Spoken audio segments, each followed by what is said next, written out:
পৃথিবীতে বাস করি। চেয়ে দেখো, কত সুন্দর প্রকৃতি তোমার চারপাশে। চলো আমরা সৃষ্টির শুরুতে ফিরে যাই, দেখি বাইবেল আমাদের সে বিষয়ে কি বলে।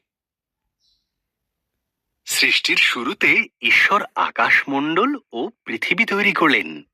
ঈশ্বর অন্ধকারকে বললেন, আলো হোক। এই আলোকে তিনি নাম দিলেন দিন, আর অন্ধকারকে নাম দিলেন রাত্রি।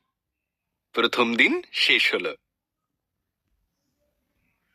এরপর ঈশ্বর উপরের জল থেকে নিচের জলকে আলাদা করে ফাঁকা জায়গা তৈরি করলেন, যার নাম দিলেন আকাশ। দ্বিতীয় দিন শেষ হলো। ঈশ্বর সমস্ত জল একত্র করলেন। এর ফলে শুকনো জায়গা দেখা দিল। তিনি শুকনো জায়গার নাম দিলেন ভূমি, আর জমা জলের নাম দিলেন সমুদ্র।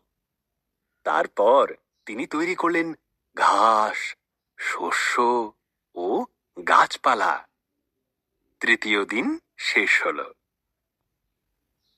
এরপর ঈশ্বর আকাশে বিভিন্ন আলো তৈরি করলেন, দিনের জন্য সূর্যকে আর রাতের জন্য চাঁদ ও তারাদের তৈরি করলেন। চতুর্থ দিন শেষ হল। ঈশ্বর মাছেদের সৃষ্টি করলেন জলে সাঁতার কাটার জন্য, আর পাখিদের সৃষ্টি করলেন আকাশে ওড়ার জন্য। তোমাদের সন্তান হোক, তিনি তাদের বললেন। তোমরা বংশবৃদ্ধিতে ও সুরে পৃথিবীকে ভরিয়ে দাও। এরপর ঈশ্বর পশুদের সৃষ্টি করলেন। তিনি গৃহপালিত পশু, বন্য পশু ও সরীসৃপ প্রাণী তৈরি করলেন।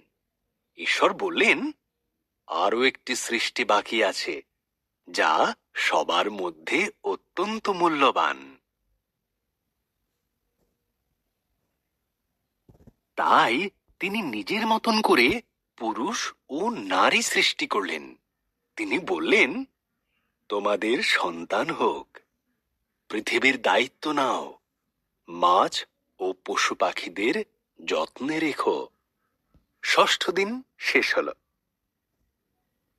এরপর ঈশ্বর দেখলেন তাঁর সমস্ত সৃষ্টিকে খুব সুন্দর।